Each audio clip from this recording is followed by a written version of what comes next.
Hi Leo! Welcome po sa ating channel. Ito ay inyong daily gabay tarot reading for March 7, 2025.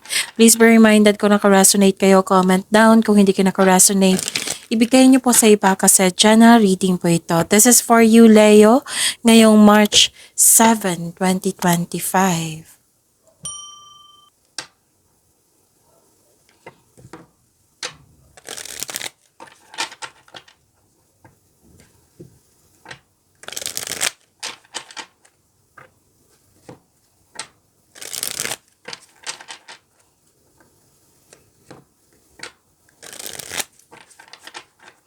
Para po ito sa inyo, Leo, ngayong March 7, 2025.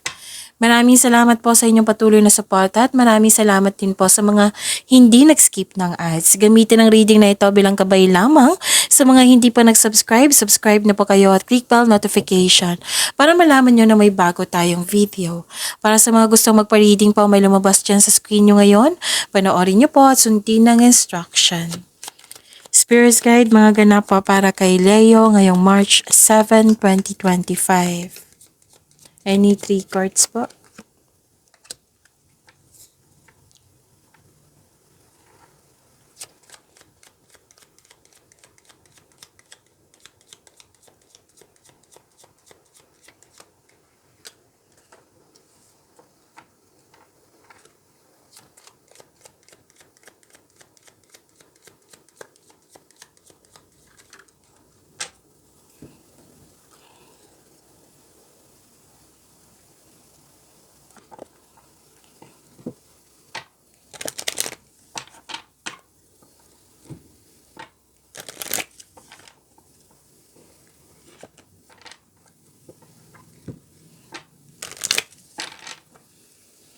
Spirits Guide, mga mensahe pa para kay Leo ngayong March 7, 2025.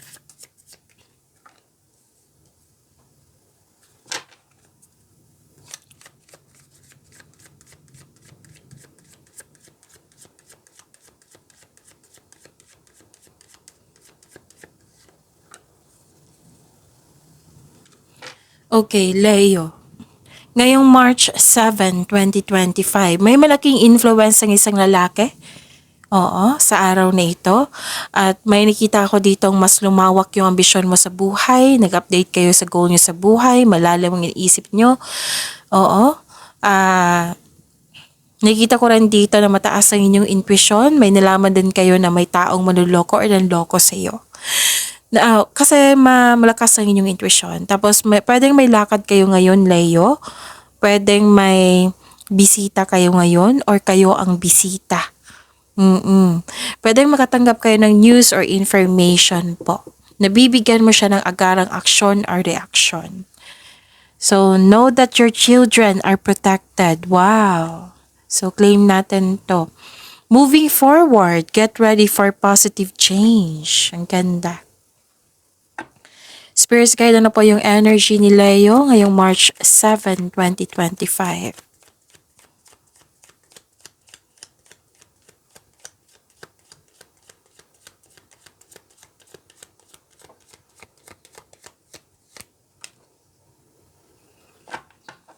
And a clarification of this card po.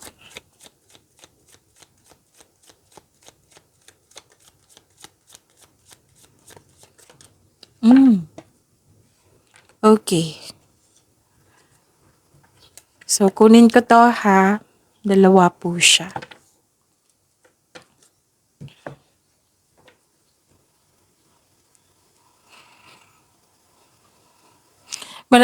Kung may narinig kayo or may nakita kayong repeating message, meaning to say pinupush ng cards niyan kasi ang lens sa inyo hindi pa binigyan ng atensyon. Na kung maaari din po, bigyan niyo po ng solusyon at aksyon. Remember Leo, at the end of the day, alam mo na ikaw lang taong may kakayahan at responsable na gumawa ng sarili mong katotohanan at kinabukasan. So ano yung energy ni Leo? Nakikita ko dito na nagkaroon ng lack of self-confidence. Madali kang mag-give up para sana tapusin yung ginagawa mo. Nagkaroon ng blockages dahil sa kawalan ng tiwala sa sarili. So, it might be nag-self-pity kayo ngayon.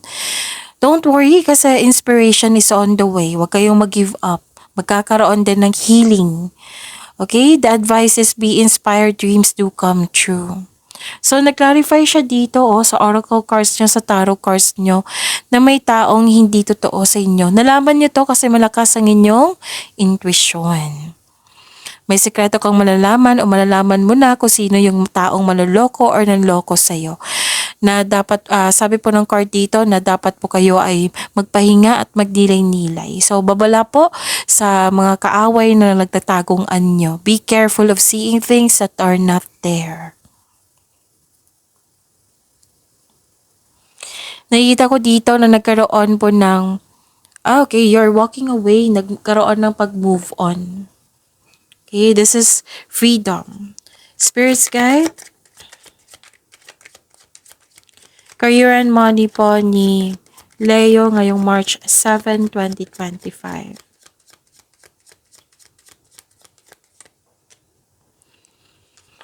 And the clarification of this card po.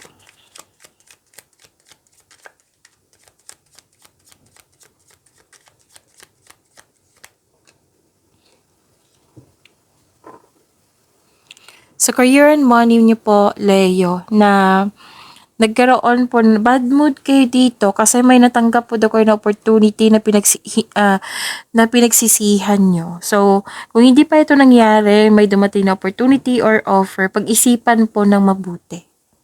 O, galingan nyo po. Isipin nyo kung karapat-dapat pa. Kasi nakita ko dito na bad mood kayo.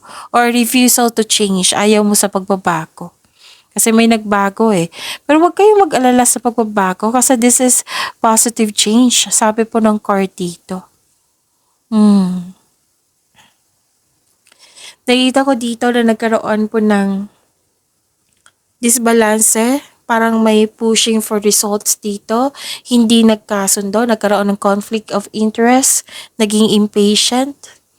So, may disbalance dito or unfair treatment na unfairness in connection sa isang tao or problema sa pera po. Tapos, ang ilan sa inyo nag-struggle sa changes dahil nag-look back ba kayo sa nakaraan. So, dalawang card na po mismo nagsabi na hindi mo tanggap yung pagbabago, yung nagbago po. May unhealthy connection ba kayo sa nakaraan. So, ang advice ng card niyo po dito, try to look at what you need now in the present and don't worry kasi you are guided to find peace. Spirits Guide, Love Life, Self-Love, Partnership, and Romance, Leo, ngayong March 7, 2025.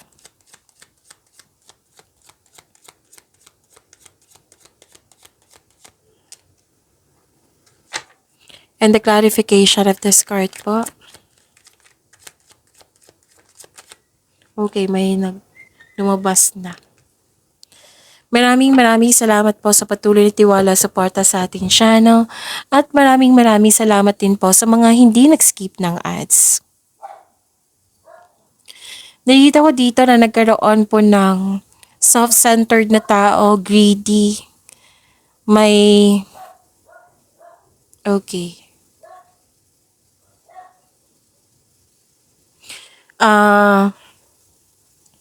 Oo, may dito pushing, kanina pa to, pushing forcefully to see the result. May pinipilit ka na hindi pa dapat kasi hindi pa time.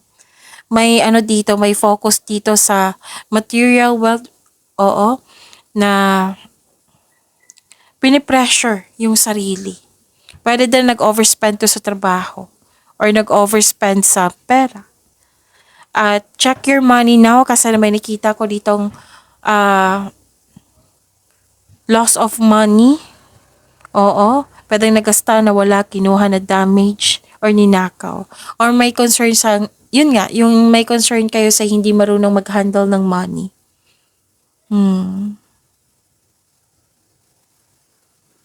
Nakita ko dito na nagkaroon po ng tapos na. Ending with new beginning. Okay. May pagtatapos dito, dalawa ito Pwedeng pagtatapos ng problema, na overcome nyo na, pagtatapos ng yung paulit-ulit na lang na problema nyo. Pwede din pagtatapos ng isang connection sa isang tao or relasyon. Hmm. Yun. Accept and learn the past situation. Sabi po ng card. Ito ay pagtatapos ng isang mapait na sinapit. Hmm. Nagaganap ang pagbabago kung ikaw mismo ay tanggap yung pagtatapos po. Okay? So, ang pagsuko na ito ay lumilika ng isang pakiramdam ng kapayapaan at pasasalamat.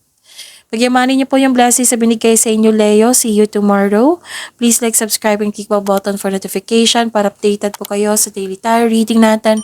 Maraming salamat po.